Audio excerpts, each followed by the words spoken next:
My name is Geoff DeVito, and GD Synergy is a company that I formed just after the global travel pause. It was a way of articulating much of the work that I've done over the last 20 years with the basis of connecting people to places and places to people. Today, we are speaking with 5 panelists who have incredible experience in human communication, who will discuss some of the changes in knowledge acquisition and transference and behavior over the past 14 months and what we can expect going forward.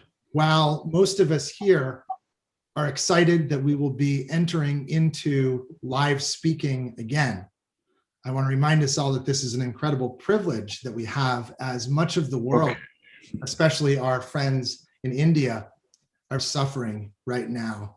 And so as we leave and as we get back out into the world, I encourage you to think about how fortunate we've been during this time. And while for some of us, we are through this into a better phase, there is a lot of suffering out there still. And so just to acknowledge that. About 18 months ago, I started gathering information from travelers around the world about what they thought about receiving information related to their travel experiences. The idea of doing that at that point was to articulate some and to quantify some ideas that I had had over the years about how speakers needed to evolve presentation style in order to compete with other information that was presented. I started doing a little bit of research to see what people wanted, what they expected out of destination presentations, out of historical presentations, and live presenting. And none of you will be surprised to know that predominantly the feedback was that people felt they wanted to be spoken to as if they were in a direct conversation in communication, that they preferred animated physical presence rather than a stationary behind the podium presentation. Well, things all got turned upside down, and most of us have been sitting behind screens for the last 14 months. And so now, as we get ready to get back into live presentations, this panel of experts that we have here will advise you on the data that they're familiar with, not just hearing it from me. So with that, I'd like to introduce our panel. Hey everyone, my name is Christina Velasco. I am a psychotherapist in San Francisco. Happy to be here. Hi, everybody. I am in higher education. I'm a VP of Research and am also a learning scientist and cognitive psychologist by training. Hello, everyone. I'm Sean. I'm a marine biologist by trade. I work at College of the Atlantic as a professor, and I moonlight working for various companies around the world doing polar guide work. Hi, thanks everybody. Great to meet you. My name is Jeremy Bitts. I'm a media executive and consultant located in New York. Spend most of my time working with some of the major media companies around the globe on new technologies, streaming, content, product, and innovation for the media business. My name is Nicky Sepsis. I'm in Birmingham, Alabama. And for the last 38 years, I've been working as a tour guide around the world and as a speaker on cruise ships, as well as a number of venues here when I'm not on the ships around Florida and Alabama and other places. So as a speaker and as a tour guide. Well, thank you all. I hope that that diversity of information is going to be helpful as we look at some of these questions about returning to in-person speaking. Jeremy, let's start with you today. You've been very involved with bringing live audiences and live experiences into a digital format over this period. What's some trends that you've noticed about these audiences, and what can we expect going forward? Sure. I mean, let's, if I could just take a minute and sort of step back to where we were a year ago, right? The media industry had to quickly go from a place where we were, very focused on linear delivery, traditional television, et cetera, with sticking our toes in a driven way into streaming, et cetera, into a streaming first environment. So in other words, as the globe started to shut down, sort of looking at all areas of people's lives and saying we need to deliver education, religion, concerts, sports, news, etc., all forms of content or of the human experience via some sort of technology. And so, the idea of streaming really kicked into overdrive. And we as an industry We just heard somebody say the other day that we actually accomplished what had been sketched out for a 15-year period. We actually did in about 60 days, which is kind of crazy. And are in the process of cleaning up a lot of that quick work at this point, because we need to go back now and make some changes and do it so it's harder and more hardened and meant for the long haul. But when you think about an audience, a person's ability to bring in content in a day's time, right? We always used to talk about people have about 6 hours of time in a day to consume content in one way or another. Watch television, play a video game, watch a stream, participate in social media, whatever that is. It was about 6 hours. What COVID shows us is that 6 hours turned to anywhere from 12 to 14 hours a day. People are doing predominantly what we're doing now in some form or format, looking at a laptop, looking at a telephone, interacting with the globe in a digital form. And so that's obviously an awful lot of time, right? And when we think about how the audience responded to that, what is the average consumer doing? And the average consumer, just thinking about direct to consumer, and I'll talk about that in a second. They've subscribed to anywhere from 4 to 6 streaming video services simultaneously. Maybe that's Disney Plus, maybe it's Amazon Prime, maybe it's Netflix, etc. I actually brought some numbers here, which I think is somewhat helpful and enlightening. And these are current subscriber numbers as of this morning. Netflix now has 204 million subscribers. That is the world's largest aggregator of content in the digital space. Disney Plus, which didn't exist 12 months ago, just crossed 101 million subscriptions. That was their goal for 10 years. They've done in 12 months. Amazon Prime Video is at 180 million users, and HBO Max sits at 43 million subscribers in just 6 months' time. So, obviously that's a tremendous amount of consumer loyalty and people getting content in new and different ways that they weren't getting it, in a large way just 12 months ago. Now, I was curious to take a look. We talk about 12 to 14 hours a day. Well, what was the biggest day? If we look at all of COVID and say, what was the biggest day that was consumed? And it was actually on April 4th of last year. American households alone watched a total of 27 billion minutes of streaming content in just one day. So that's the equivalent of 52,000 years of content in one day's time, watching video on a streaming platform. So when we think about, all of that use and how does that experience, which is, listen, it's been great, right? And we've broken barriers as an industry, and we've delivered new technology, and we've got new forms of engagement, and there's these really cool apps and websites, and on and on and on, whether if it's news or sports and all of that is worth a deeper dive. What are we missing? We're missing that communal experience, right? These forms of content. Well, I mean, think about sports alone, and the sports industry is still pretty sideways as to what return to normal looks like.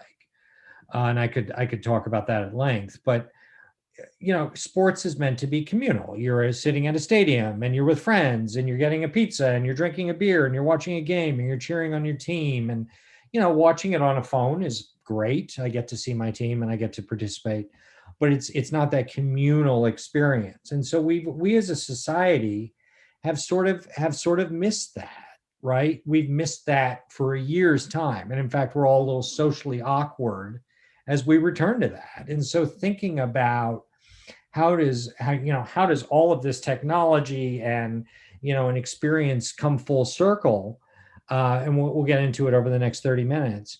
I think a lot about that personal touch and personal experience. And it's interesting, Geoff, listening to you go over the highlights of what people said a year ago. I think people are going to long for that type of experience again, right? Coming around from the back of the podium, making sure the content is relatable, talking about things that are top of mind, making it really an intimate and interactive type of experience, because that's where, that's what's been missing. Now, the stuff I'm working on, does that just go away? These hundreds of millions of subscribers, and we're just all going to go back and it's going to be great? No, they're going to run in parallel, right? The media industry's not, we're not going backwards. One of the things I've worked on, Geoff, you and I talked about this the other day. I work with a company that offers streaming of high school sports, right? Championship games for recruiting, for parents and fans and grandparents who sit around the world, they can watch their kids play sports. Obviously, high school sports went away with COVID for a while. We took that business and pivoted to do live streams of churches, right? Because I said, we have all this equipment, we have streaming space, etc. What about looking at religion in churches during COVID to offer that as an opportunity to have parishioners participate in church services? And in 3 weeks' time, and that was at Easter time last year, we actually onboarded over 3,600 churches around the United States to start streaming services. And today I don't have 2,000, I've got almost 5,000, and it's just getting bigger. And it's interesting as you talk to these churches, and I use this as an example because, okay, we're going to start bringing audiences back in, we're going to have church services, 10:30 Sunday, whatever that looks like. But churches are saying, in this example, listen, we can continue to reach this additional audience, this larger audience than we've ever reached. We can have people more comfortable at home. Maybe they're traveling. Maybe they still want to be in touch, etc. Why would we stop doing that too? We want to do both. And so now it's taking all of this work that we did in the media and content space and saying, okay, how do we pivot to the next level and say the world's coming back? Thank God, right? We're starting to get back to normal. We're going to be able to do things again. Thank goodness for that. But how does the rest of all of this additional way of reaching people continue to exist as well? And that's where the work is now, is how are those things running in parallel?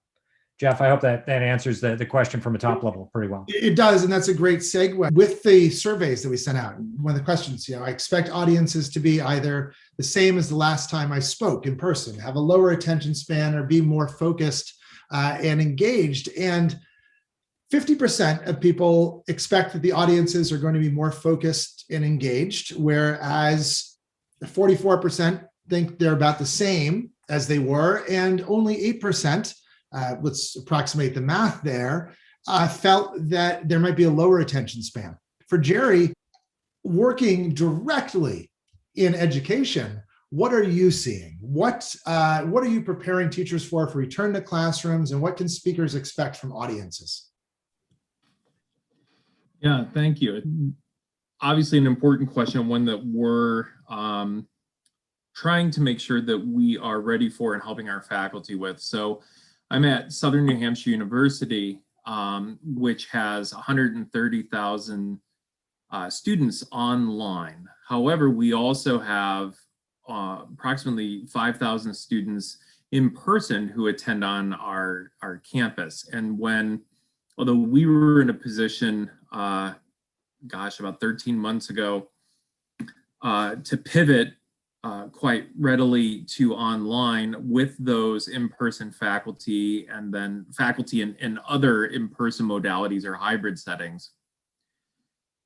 What we're looking at now in terms of the data that we have from students, and even from observations that my team is doing, and examining how audiences, if you will, have shifted from those who were used to digesting information, from learning in a face-to-face manner, to then doing it online, and now trying to go back, is akin to actually what Jeremy was talking about when you use the term socially awkward, right? That it's the 52 years in one day. I wrote that down. It's astounding.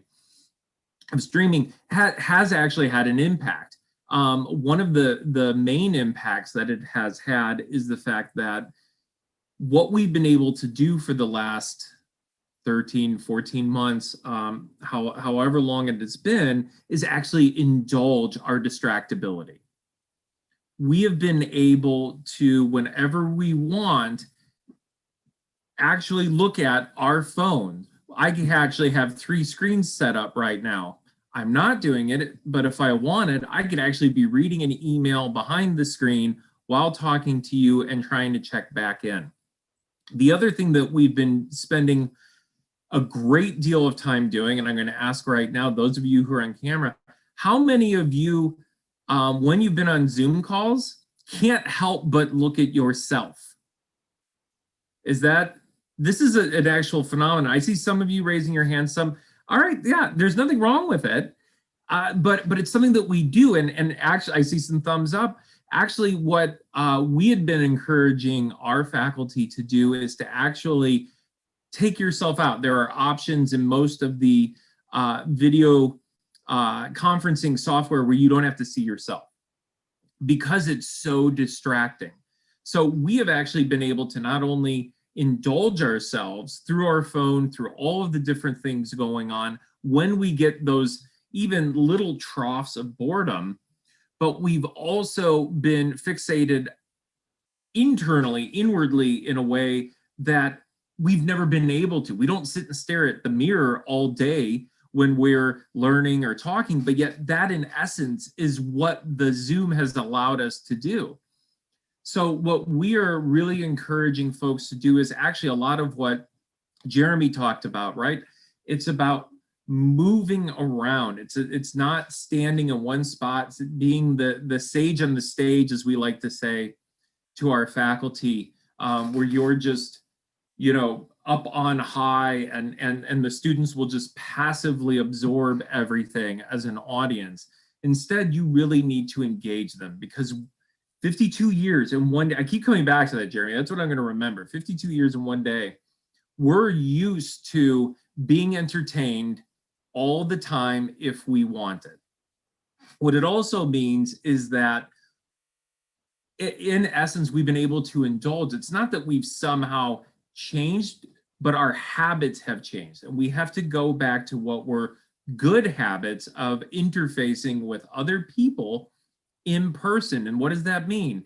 That means things like eye contact, right? We know as speakers that you make eye contact with the audience, but the audience hasn't had to make direct eye contact with us when we're speaking to them. So we've got to work back with them.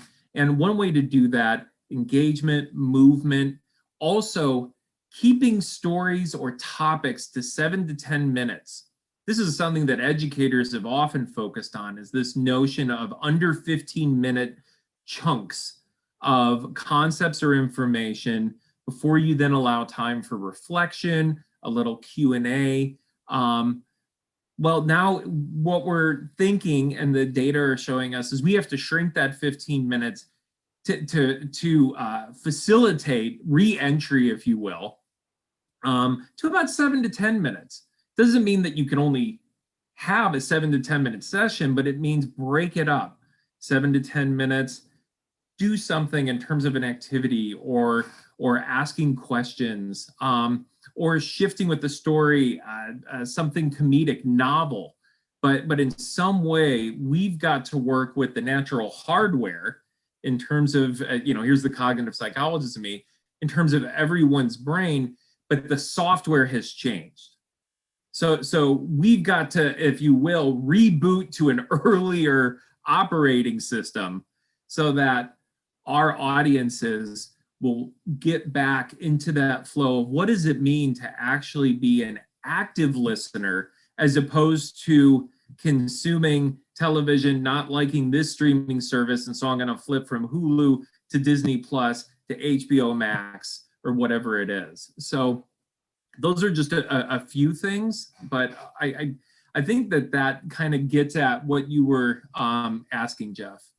It does, and thank you very much. And as we're talking, and as I'm listening to you, and I'm adjusting several things here, I'm also monitoring the chat room and watching people have conversation about sound, and that it proves your point, Jerry, that we're used to talking to other people during the presentation of information again. And so the comments that people didn't feel appropriate saying to their partner or their travel companion when they were listening to talks, we might see that a little bit more. Just as when a musician finds it uncomfortable if someone is talking in their performance, we as speakers might understand that some people may be carrying on in communication at some level for a bit. And as to the 7 minutes or 10 minutes or whatever it is, always a wonderful storytelling technique is to break those big stories into smaller stories so that they're easily digestible, and it will keep you as a speaker much more interested.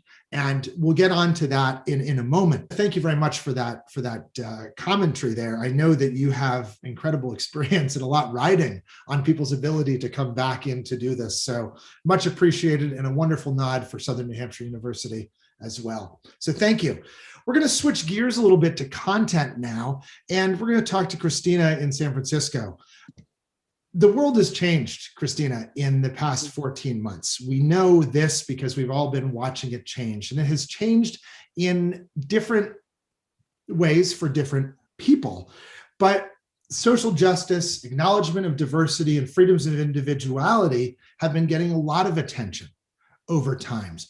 What types of sensitivities might speakers ready themselves for? What type of language might we use differently than we have in the past? And how can speakers be mindful to make audiences feel included rather than excluded, and to make everyone feel included? Can you give us a little bit of coaching there, please, Christina? Absolutely, Geoff. Thank you so much. And I want to say thank you for the question. You know, I want to highlight that these are the questions that we have to be asking ourselves constantly. You know, as you say, in the past year, a lot has happened to shine a light on some of these conversations, these types of conversations. And, you know, sadly, these conversations and the questions that we're asking ourselves should have been going on for a long time, but for better or for worse, here we are. And so, you know, these conversations around DEI, or diversity, equity, and inclusion, is what we've been talking about, right? Diversity, equity, and inclusion, and has, as you say, Geoff, including people. What we're actually moving towards, though, are conversations around diversity, equity, and belonging. Because when we think about inclusion, already we're kind of othering someone, right? If you're included in something, you are of a different group, right? Or a different mindset or frame, and somebody is including you into their space. But what we want to do is actually rethink that and reframe it a little bit and make sure that everyone in our audience belongs there and feels like they belong there, right? So just a little bit of a switch. And so the easiest way to do that, or one of the easiest ways to do that, is in the language that we use. I think colloquially, we have been trapped into binary language, right? So this concept of male, female, you know, gay, straight, and things like that. And our language has actually reflected that as a society. But really, you know, the fact of the matter is that those binaries don't exist. And we have to reflect that in our language. I had a really hard time sort of unlearning. You know, I used to say, like, good evening, ladies and gentlemen. And that was problematic, right? Because if we're stuck in this binary language, I can pretty much guarantee that someone in your audience does not identify as a lady or does not identify as a gentleman. And so even in that moment, by saying, good evening, ladies and gentlemen, which I used to do all the time, trust me, we've already made someone feel like they don't belong, right? We've already made someone feel excluded and maybe offended. And so, again, I used to do this all the time, but I really had to unlearn that. And so that's something that we can just keep in mind, you know, using belonging and inclusive language. Good evening, everyone. That works, right? Hello. Maybe if you're in the South, you know, hey folks, how y'all doing? Whatever it is, but you don't have to stick to that binary language that I think a lot of us are used to.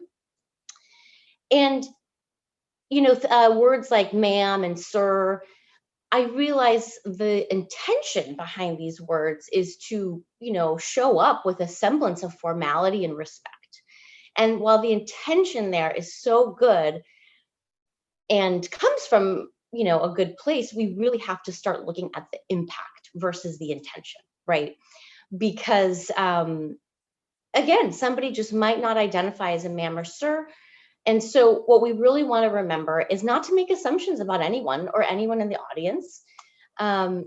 stepping away from that binary language and remembering that the things that we say are so impactful. And first and foremost, we want to be decent human beings and not offensive. First and foremost, we want everyone to feel like they belong. But, there's a secondary effect that happens there. Once you say something that might offend someone or use language that they don't identify with, you've already lost them. You've already lost them.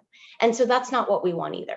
And so again, just intention versus impact, using non-binary language, not making assumptions around anyone, and really just being as sensitive as possible and remembering throughout, asking yourself these questions, and also, how do I, in my language, make sure that everyone in this room or Zoom room belongs and feels like they belong?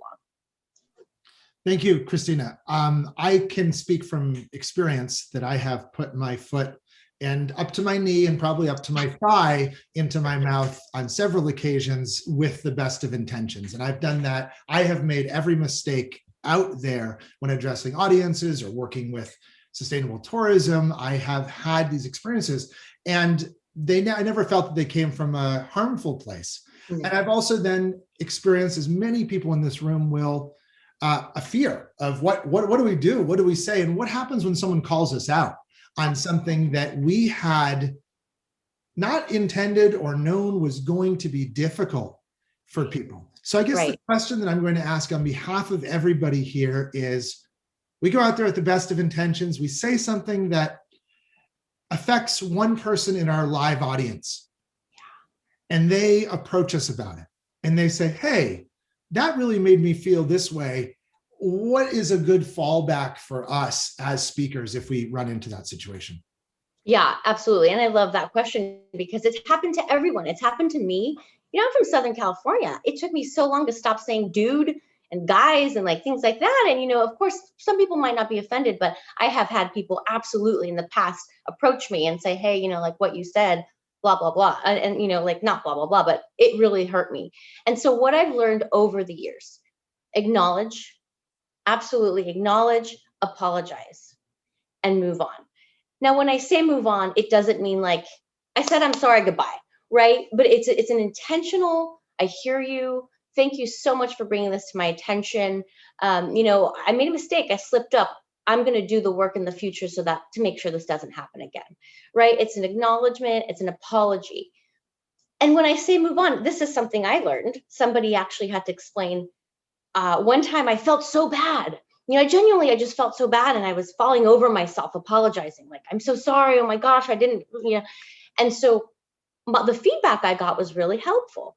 The person was like, I hear you and thank you for your apology. And now we don't want to make this about you and your emotions, right? In other words, like that person who was offended doesn't now have and hold the responsibility of making me feel okay, if that makes sense. So, in all my years of kind of like doing this and learning, acknowledge, say what you'll do better in the future, apologize, and then gently move on, if that makes sense.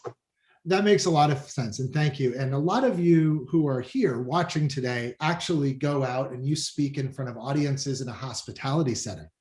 And this is important to know because this is also a hospitality technique of how, when you are serving or when you're offering something and with the best intentions and there's an error, how you recover that so you can continue to move on with your life while respecting and understanding what has been said. So this is a delicate issue. We could dedicate many more hours to this, but thank you very much for that. This is incredibly important to start this discussion. Sean, we're going to move to you. You, a year ago, or maybe 13 months ago, I called you up, said, Sean, I have to do some online presenting. And I look to you as a guidance, as a lighthouse to sort of show me the way, because you were very innovative with adopting online experiences to education at your university. Now that students are thinking about returning to in-person learning where you are, what are you noticing and how are you meeting those challenges perhaps differently or in tandem to what Jerry had suggested? Right. Thank you, Geoff, and thank you for the invitation to speak today. And I see many people in the audience I recognize, so hello to all of them as well. I also have a quick tangent for what Christina was just talking about as well, which I'll leave to the end. To give people some context, I teach at a very small school. We have about 350 students. The expectation for the students is that we have class sizes of around about 10 or less. Very, very direct, very interactive, very hands-on, very much not stand and deliver, which, you know, I think is a method that as lecturers on board, whatever vessels or whatever, we tend to sort of, that's our safe zone, right? We get behind the podium and that's what we do. So when we were forced to go online, we didn't have any experience in distance learning models whatsoever. So, you know, we had like 30 or 40 faculty members feeling very, very awkward about being put in front of a TV screen for the first time and not being quite sure how to present themselves or how to organize themselves. You know, one of my lectures is typically, and deliberately so, quite rambling and tangential because, you know, I like to tell stories and I like to move around. And, you know, when I went to the Zoom environment, you couldn't do that anymore. And you had to be very precise. You had to have a script. And you didn't really have the luxury of interactivity. I mean, yes, I know any one of you here at some point can turn on your microphone and interact with me, but it's the interaction is very, very very low quality. So I think our students suffered as a result of that. Pretty early on, we heard a lot about Zoom fatigue. You know, this inability to be constantly in front of the screen, like Jeremy was talking about, and Jerome. It became too overwhelming to them. So we started to encourage them to switch off their screens and just listen as an anonymous, listen and watch as an anonymous observer. And now that the way we came back to the regular model, quotation marks, whatever normal is, we slowly, one class at a time, start to do more in-person models. So now, as of now, in the fall, we will have our first fully back in-person system. And I think we are going to run as hard and fast away from the idea of distance lectures as much as we can, although we recognize that there are students out there that still won't be able to attend because they don't have access to the same vaccine resources, perhaps, you know, in different countries and so on. So what are the challenges of coming back? Well, first of all, I'll say that I'm a challenge. I'm not quite sure how I'm going to deal with being back in a room with 15 or 20 people or whatever, or 10 people, without a mask, in limited circulation. That's going to be really, really weird. And I know that I work best when I'm interactive.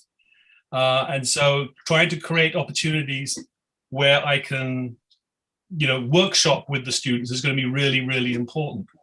I know their attention spans are going to at least initially, if not permanently, be quite different. You know, I know that if I lecture on Zoom for more than 10 minutes, I'm going to lose them. So, you know, deliberately, I create a lecture system where I divide the lecture, which may be, say, an hour long, into a block of different information and then put them into breakout rooms and getting them to digest that and then bring them back again for the next piece of information and so on. So I know that's going to be a problem, at least initially, if not permanently. And so we need to think about that as well. I also know that they're going to shy away from digital media, you know, and in the past, when we were in a regular classroom, every now and then I would show a film or I'd show a YouTube or whatever. And I know, you know, that's going to feel a little, that was exciting back then. But now it's like, oh God, I got to go look at the screen again. So it's going to be very, very challenging in that way.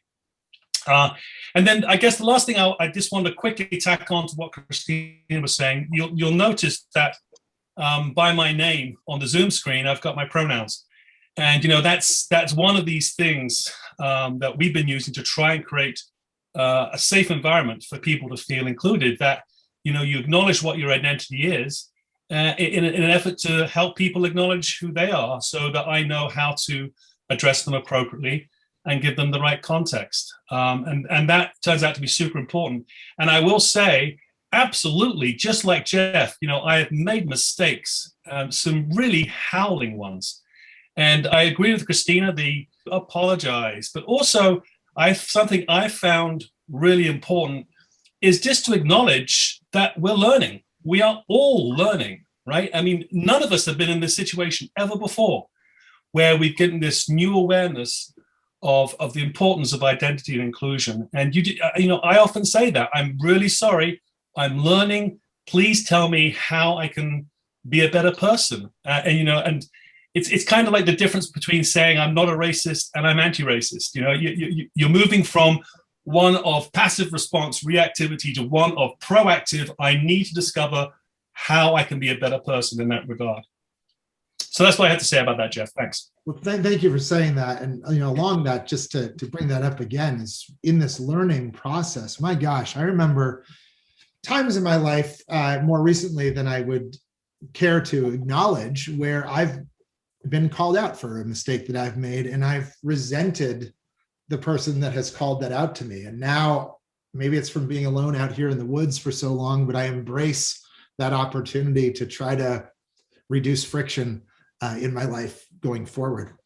Excellent. I have some more statistics to share, but first we want to hear from Nikki, because we've been talking hypothetically about getting into a room, and Nikki has gone out and spoke to people. Again, looking at our statistics, I see here, I'm just looking over, as Jerry said, I get to do, looking over at my other screen right now, and we found 30% of you, it's been more than 14 months since you've been in a room with a live audience. And remarkably, 25% have presented to a live audience within 1 month. That's incredible. We could almost speculate where you're living based on that type of data. But Nikki, you've gone out there. Tell me a little bit. What was it like getting out there in front of an audience again? Did you fall down, or did you just take home the gold? Didn't fall down, Geoff, but it was very much a learning experience. And I'm going to tell you how much I have picked up from listening to your other panelists, from Sean and Christina and Jerome, and the points that they made. Jeremy with the 52 years in a day, talking about the no standing and moving around now, getting back into interaction and personal interaction with the audiences.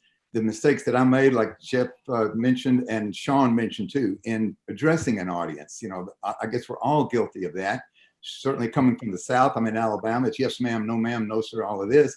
Trying to adjust, acknowledge, move on to that, make the apology. And then listening to Sean, what you're talking about, hey, I'm back now. How is that going to impact me? I'm interacting. I'm not behind a screen talking to a group of people. I have been very busy with that. Last March is when the cruise industry was shutting down, but I was still doing a lot of programs for local venues. There's about 50 or 52 different libraries, churches, schools, veterans group, private clubs that I normally speak to when I'm not on a cruise ship. There's about 42 retirement communities, which the demographics are much different from what I find when I'm speaking to third graders. Retirement communities are the 55 and up. So I had a lot of anxiety, well, not a lot of anxiety, a lot of excitement about coming back. I did have some anxiety about what's it going to be like now when we start up. Well, last March the 11th is when the World Health Organization declared the worldwide pandemic for the COVID. So for the next 2 months, there was nothing open. There was no shows. There was cruise ships were shut down. There was nothing locally that was operating. But then I started getting calls for the Zoom programs. And I did 33 different programs from May until December of last year. And 14 of those were Zoom.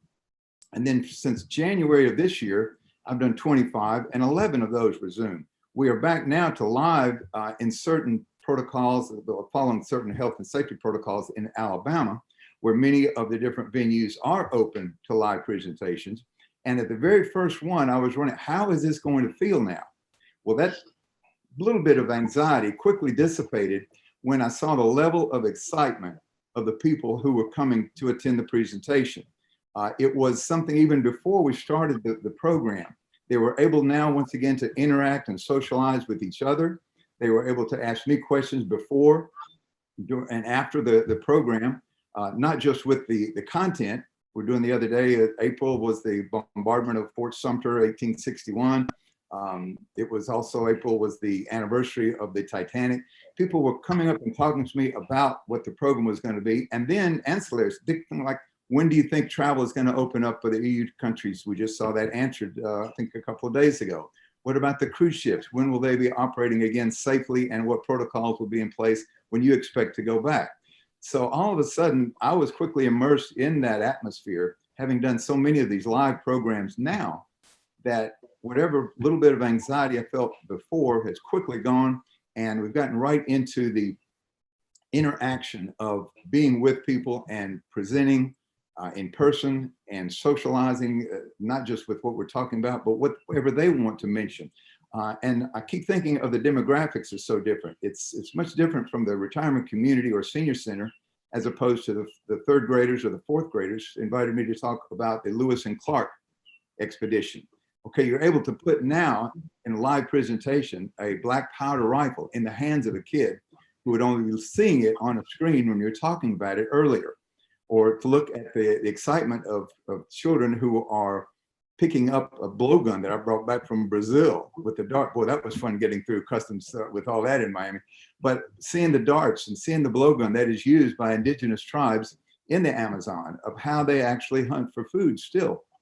Or to talk to people about bicycling across Venezuela to see Angel Falls, or climbing Kilimanjaro, or trekking the Inca Trail. Well, all of these different things that we're doing that had the programs to present, and much more than standing behind a lectern and talking about it. Now we're able to present the information interactively and show them. It'll be different, I'm sure, back on the cruise ships when we start going back to sea, because you are behind the lectern, but still I expect a lot more interaction there from people when we're meeting in the hallway, or having a coffee chat in the afternoon, or he's the speaker, let's ask him about this particular excursion in Greece. Things like that, that I'm looking for a lot more interaction. And the excitement of being back that translated from these other people that I was seeing. I had no illusions that, hey, we're thrilled that Nikki's back. I keep thinking about what a cruise director told me 2 years ago, 72 years old, 2 years ago. And a cruise director was talking to me. He said, you know, you're getting some really big crowds for your programs. You're 72 years old. They don't come here to see you.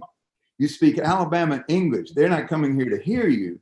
So you've obviously got some good content that our people are exciting them about it and presenting it to them. So that's what I'm looking forward to, is getting back with that and thinking what I found last year when I was researching a show that a group asked me to put together on comparing the COVID-19 pandemic of today to the Spanish flu pandemic of 1918 and 1919. Matter of fact, my grandparents on my father's side died in that. What are the differences? What are the similarities in that? Well, I found in the August 2020 issue of National Geographic a quote by a man named Eduardo Franco.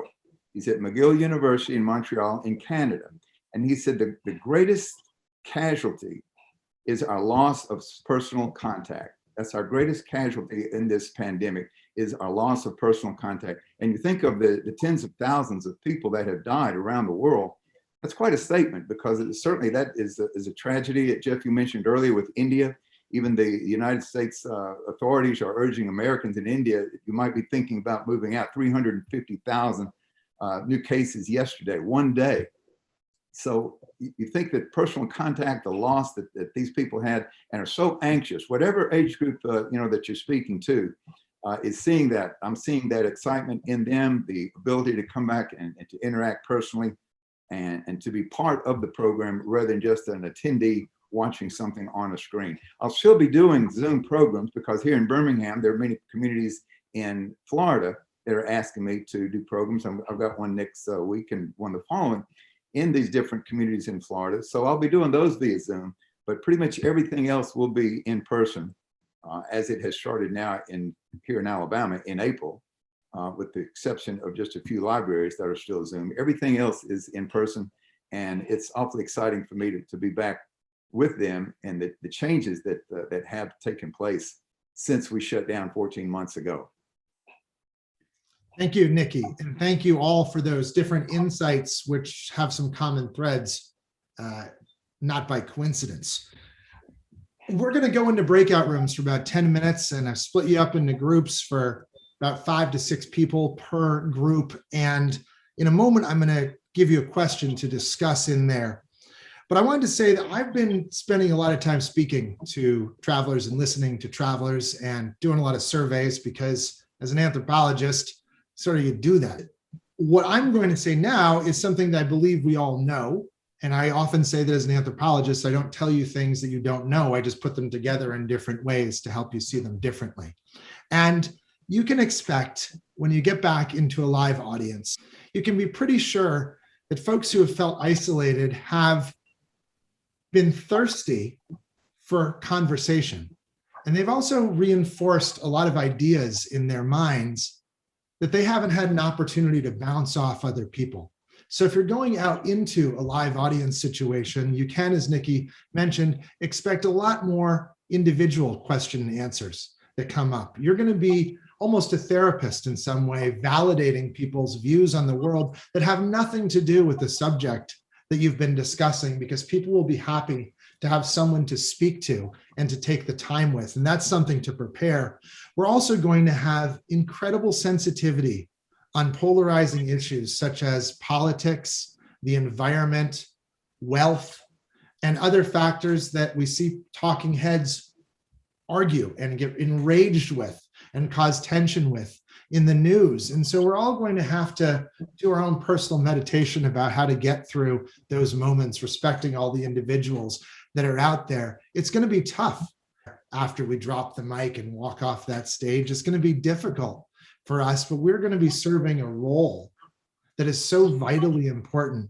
And as we travel around the world and explain the world to others, we have a huge responsibility more now than ever before.